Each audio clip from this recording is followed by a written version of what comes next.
Hey, my name is Jonathan Rogers. I'm the Technical Director at Grinding Games, and I'm here to talk to you about Path of Exile. So Jonathan, can you go into detail of what is Path of Exile? So Path of Exile is an online action RPG. It's a top-down perspective. You run around, you fight monsters, and more importantly, you collect items. But one of the main things that we'd like to focus on is having a really strong character customization system. So in Path of Exile, you can take your skills and you can jam them together with support gems and create something really unique. So what are you showing new here for Path of Exile? So we're going to be releasing into 1.0 on October the 23rd, and one of the main things we're doing with this new with this release is adding a 7th character class. So prior to this, we had 6 character classes. They represented the combinations of strength, dexterity, and intelligence. The new character class is kind of a prestige class for Path of Exile, and it unlocks when you get to the end of the game, and it allows you to have a class that can do all 3 of those things in one go. Talk about what the process has been like bringing Path of Exile to life.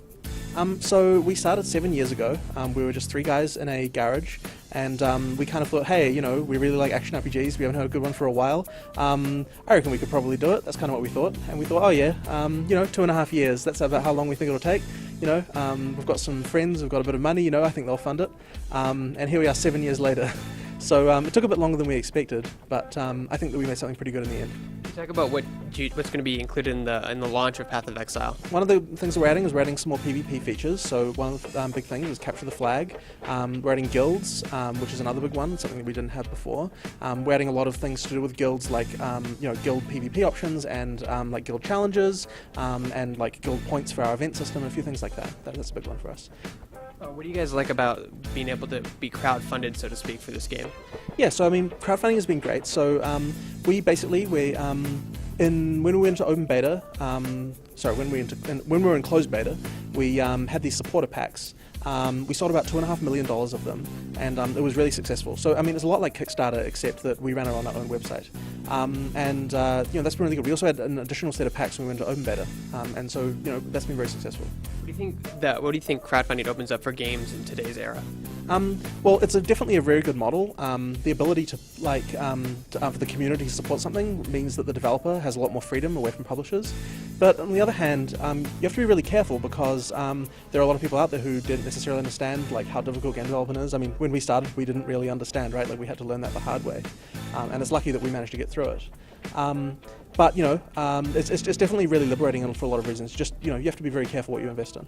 You also went into detail about how people, if they gave you X amount of dollars, could actually create an item in the game or even a monster. Yeah. So basically, when we launched our first campaign, we had $1,000 to create a unique item for the game, and we had a bunch of people do that. I think it was like 180 in the first pass, and then for the second run of funding, we had $1,500, which a ton more people bought. So we have about 360 something like that people who can basically have paid money to create items for the game.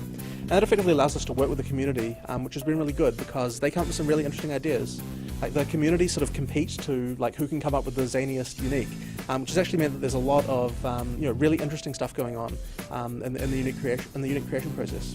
And then for $12,500 at the moment, we've got a thing where you can create a monster for the game. So we've got 2 people so far who have bought that, and that's really fun. They've got some really interesting ideas, and they want some really unique stuff. So we have to sort of work hard to do that for them.